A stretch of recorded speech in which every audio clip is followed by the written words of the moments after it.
नमस्ते दोस्तों, स्वागत है आपका आपके अपने YouTube चैनल ट्रेंडिंग स्टॉक्स में। मंडे 6 जनवरी मंडे के दिन के लिए हमने 3 स्टॉक्स को इंट्राडे ट्रेडिंग के पॉइंट ऑफ व्यू से आइडेंटिफाई किया है। तो वीडियो को पूरा एंड तक देखिएगा। इसको स्टॉक रिकमेंडेशन की तरह मत समझिए, इसको ऐसे समझिए कि आप इंट्राडे ट्रेडिंग के लिए स्टॉक सिलेक्शन किस स्ट्रेटजी किस लॉजिक के बेस पे करते हैं। तो तीनों स्टॉक्स का जो मैं एनालिसिस बताऊंगा तो आपको अच्छे से समझ में आएगा कि इंट्राडे ट्रेडिंग के लिए स्टॉक्स को कैसे सिलेक्ट करते हैं और फिर आप अपने वॉच लिस्ट में से खुद इस तरीके के स्टॉक्स को आइडेंटिफाई कर पाएंगे। तो चलिए वीडियो शुरू करते हैं। सबसे पहला स्टॉक है वॉकहार्ट फार्मा। अब वॉकहार्ट फार्मा हमने क्यों सिलेक्ट किया है देख लेते हैं। अब पहले तो मैंने इस चार्ट को डेली टाइम फ्रेम पर रखा है, कोई मूविंग एवरेजेस वॉल्यूम सब कुछ हटा दिया है। अब आप देख सकते हैं वॉकहार्ट फार्मा बढ़िया ट्रेंडिंग स्टॉक है। रिसेंटली यहाँ पर जो ऑल टाइम हाई लगाया था स्टॉक ने, आज के दिन में स्टॉक ने इसी लेवल को ब्रेक करने की कोशिश करी। अगर मैं यहाँ पर ये लाइन ड्रॉ करूं तो आपको दिखेगा कि ये लाइन जो एक ऑल टाइम हाई हुआ करता था इस स्टॉक के लिए, आज के दिन में स्टॉक सीधा गैप अप के साथ में इसी लेवल पर खुला, फिर वहां से ऊपर गया ऑलमोस्ट काफी 60-70 पॉइंट्स इतना मूवमेंट किया और फिर वापस जहां पर ओपनिंग हुई थी वहीं पर आकर के रुक गया। इसका मतलब क्या हुआ कि एक तो यहाँ पर एक गैप जनरेट हुई जिसमें बायर्स ने अपना जोर दिखाया, उसके बाद बायर्स स्टॉक को यहाँ ऊपर तक लेकर के गए जहां पर अगेन उन्होंने अपनी स्ट्रेंथ दिखाई, बट उसके बाद में सेलर्स आए और सेलर्स तेजी से स्टॉक को वापस इसी लेवल पर ला करके छोड़ दिया। इसका मतलब बायर्स और सेलर्स के बीच में घमासान युद्ध चल रहा है। अब यहाँ पर आप देखिए इंटरेस्टिंग चीज ये हो गई है कि गैप्स क्रिएट हो गई है। अब गैप्स आपको पता है हमेशा एक सपोर्ट की तरह काम करती है। तो कल के दिन में हो सकता है मंडे के दिन में कि ये गैप फिल ना हो और ये सपोर्ट की तरह काम करे, बायर्स हावी हो जाए और स्टॉक तेजी से यहां से ऊपर की तरफ भागे, तो in that case buying side पे हमें बढ़िया ट्रेड देखने को मिल सकता है। दूसरा पॉसिबिलिटी ये है कि गैप जनरली हमेशा फिल होते हैं, तो हो सकता है ये स्टॉक नीचे आए और इस गैप को फिल करे और उसके बाद ऊपर जाए। तो इन दैट केस ये स्टॉक तेजी से नीचे आएगा और सेल साइड के ऊपर हमें बढ़िया ट्रेड देखने को मिलेगा। अब ये सारी जो अंडरस्टैंडिंग होती है ना, हम स्टॉक मार्केट में कभी स्टॉक को प्रिडिक्ट करने की कोशिश नहीं करते कि किस डायरेक्शन में जाता है, लेकिन हम ऐसे स्टॉक्स को आइडेंटिफाई करते हैं इंट्राडे के लिए जो दोनों में से किसी भी डायरेक्शन में जा सके ऐसे हो। तो बहुत सारे लोग इसको ये सोच करके करेंगे कि स्टॉक नीचे आएगा, ऊपर से रिजेक्शन लेकर के आया है, नीचे गैप है तो गैप फिल करेगा। तो दोनों लॉजिक के बेस पे कई सारे लोगों को लगेगा कि इसको मंडे के दिन शॉर्ट सेल करना चाहिए क्योंकि ये स्टॉक नीचे आना चाहिए। और कई सारे लोग ये समझेंगे कि भाई गैप क्रिएट हुआ है, इसका मतलब बायर्स हावी है, भले ऊपर से थोड़ा प्रॉफिट बुकिंग हुआ है लेकिन इसका मतलब है कि बायर्स हावी है और मंडे के दिन बायर्स इसको ऊपर ले जाएंगे। तो दोनों लोग जो अलग अलग डायरेक्शन में बेट करेंगे, अब स्टॉक जिस भी डायरेक्शन में मूव करेगा उसकी ऑपोजिट डायरेक्शन में जिन्होंने बेट किया है उनको अपने स्टॉप लॉसेस ट्रिगर करने पड़ेंगे, और जैसे ही उनके स्टॉप लॉसेस ट्रिगर होंगे स्टॉक उस डायरेक्शन में और तेजी से भागेगा जिसमें वो ऑलरेडी चल रहा है। तो ये तो तेजी से एक मूवमेंट आएगा, एक स्पाइक आएगा, ये सडनली आ जाता है, 2-5 मिनट 15 मिनट के इंटरवल में आ जाता है और एक सडन स्पाइक में हम हमारा 1% का टारगेट इस स्टॉक में से निकाल लेंगे। स्टॉक इंट्राडे में भले 2% चले, 5% चले, 10% चले, आधा परसेंट चले क्लोजिंग बेसिस पर, लेकिन इंट्राडे में एक स्पाइक जरूर आएगा और उस स्पाइक हम हमारा 1% का टारगेट निकालने की कोशिश करेंगे। तो इसके लेवल जो है वो कंफर्मेशन के नोट कर लीजिए।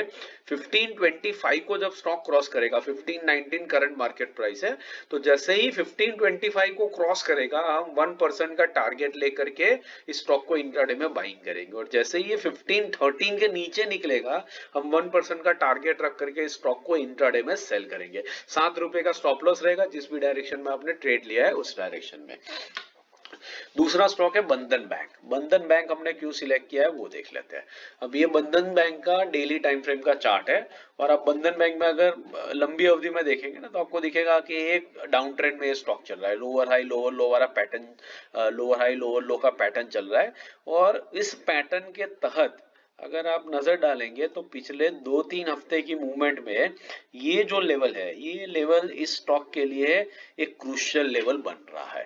पहले इस स्टॉक ने इस लेवल पर आकर के रिजेक्शन लिया, 2-3 बड़ी ग्रीन कैंडल बनाई, ऊपर गया, फिर बायर्स वापस लोअर हाई लोअर लो बना करके स्टॉक को नीचे लेकर के आया, यहाँ पर आया, यहाँ से फिर एक रिजेक्शन लिया लेकिन प्रीवियस हाई को ब्रेक नहीं कर पाया। आप देख सकते हैं ये वाला जो पैटर्न है ये प्रीवियस हाई को ब्रेक यहाँ पर नहीं कर पाया।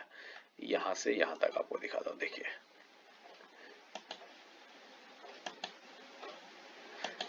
अब देख सकते हैं प्रीवियस हाई जो था उसको ये ब्रेक नहीं कर पाया और फिर वापस इसी लेवल पर आकर के स्टॉक रुक चुका है। मतलब ये कंफर्म कर रहा है कि स्टॉक अपना लोअर हाई लोअर लो वाला पैटर्न चला रहा है और उसके तहत मंडे के दिन ये स्टॉक यहां से तेजी से नीचे की तरफ जाना चाहिए और इंट्राडे में हमें सेल साइड का बढ़िया ट्रेड देखने को मिल सकता है। दूसरा पैटर्न अंडरस्टैंडिंग ये है कि ये स्टॉक आया नीचे, यहां से रिजेक्शन लिया, फिर आया नीचे, फिर ऊपर गया, फिर रिजेक्शन लिया। मतलब कहीं ना कहीं कुछ लोग सोचेंगे डबल या ट्रिपल बॉटम बना रहा है और यहां से स्टॉक में रिवर्सल आ सकता है। दोनों तरीके की पॉसिबिलिटी होती है। स्टॉक जिंदगी भर नीचे जाता नहीं है, कहीं ना कोई स्टॉक अच्छा वैल्यू जब आ जाता है उसके अंदर में तो रिवर्सल भी उसमें आता है, तो that is also absolutely fine. तो हो सकता है कि मंडे के दिन ये स्टॉक एक रिवर्सल को भी स्टेज कर ले। तो जो लोग ये रिवर्सल के ऊपर बैट करेंगे वो मंडे के दिन इस स्टॉक में बाइंग के लिए प्लान करेंगे, क्योंकि स्टॉक इस लेवल पर 3 बार सपोर्ट ले चुका है, तो हो सकता है यहां से एक बार बाउंस बैक दिखा भी दे। बट जिस भी डायरेक्शन में स्टॉक जाएगा उस डायरेक्शन की ऑपोजिट डायरेक्शन में जिन्होंने बैट किया उनको अपने स्टॉप लॉसेस ट्रिगर करने पड़ेंगे और तेजी से स्टॉक उस डायरेक्शन में और तेजी से भागेगा, उसमें हम हमारा 1% निकाल लेंगे। तो इसके जो लेवल्स है वो स्क्रीन पे है, नोट कर लीजिए। 158.20 के ऊपर निकलेगा तो हम बाइंग करेंगे, 157 के नीचे आता है तो इंट्राडे में सेलिंग के लिए लेंगे। 70 पैसे का स्टॉप लॉस और 1% का टारगेट रहेगा। तीसरा और आखिरी स्टॉक है बाटा इंडिया। बाटा इंडिया हमने क्यों सिलेक्ट किया देख लेते हैं। ये है बाटा इंडिया का डेली टाइम फ्रेम का चार्ट और अगर मैं यहाँ पर ये लेवल ड्रॉ करूं तो आपको दिखेगा कि ये लेवल पर स्टॉक ने यहाँ पर एक गैप क्रिएट किया था, आप देख सकते हैं, और इस गैप को ये स्टॉक आज तक फिल नहीं कर पाया। देखिए यहाँ पर फिर आता है, रेजिस्टेंस लेकर के नीचे गिर जाता है, फिर यहाँ पर रेजिस्टेंस लिया, फिर यहाँ पर रेजिस्टेंस लिया, फिर यहाँ पर कई दिनों तक रेजिस्टेंस लिया और अभी वापस एग्जैक्टली इसी लेवल पर आकर के स्टॉक रुक चुका है, आप देख सकते हैं। तो मल्टीपल टाइम 6 बार स्टॉक ने इस लेवल के ऊपर रेजिस्टेंस फेस किया है और वहां से नीचे आया है। अब मंडे के दिन में दो पॉसिबिलिटी है, पहले की तरह रेजिस्टेंस फेस करके नीचे आएगा तो सेल साइड में बढ़िया ट्रेड मिलेगा, और अगर इतनी बार टेस्ट करने की वजह से लेवल वीक हो चुका है तो स्टॉक शायद ऊपर जाएगा, गैप फिल करेगा और तेजी से ऊपर की तरफ भागेगा। In that case buying side पे बढ़िया ट्रेड देखने को मिल सकता है। तो दोनों तरफ इक्वल ट्रेड्स मिलने की पॉसिबिलिटीज है, इसलिए हमने इस स्टॉक को सिलेक्ट किया है। तो इसके जो लेवल्स है वो नोट कर लीजिए। 1466 के ऊपर निकलता है तो बाइंग लेंगे, 1454 के नीचे आता है तो इंट्राडे में सेलिंग लेंगे। ₹7 का स्टॉप लॉस, 1% का टारगेट रहेगा। आशा करता हूं आपने वीडियो पूरा देखा और ये स्टॉक सिलेक्शन का लॉजिक आपको अच्छे से समझ में आ रहा है। अगर समझ में आ रहा है तो वीडियो को लाइक जरूर कीजिएगा और इस वीकेंड में इस चैनल को, इस वीडियो को अपने किसी दोस्त के साथ भी जरूर से शेयर कीजिएगा। जो लोग चैनल पर पहली बार आए बेल आइकन प्रेस करके चैनल को सब्सक्राइब जरूर कर दीजिएगा, ताकि इंट्राडे स्विंग पोजिशनल और सेक्टर एनालिसिस के वीडियो जो मैंने स्क्रीन पे रखे हैं उनके रेगुलर अपडेट्स आपको टाइमली बेसिस पे मिलते रहे। Thank you and have a great trading week ahead.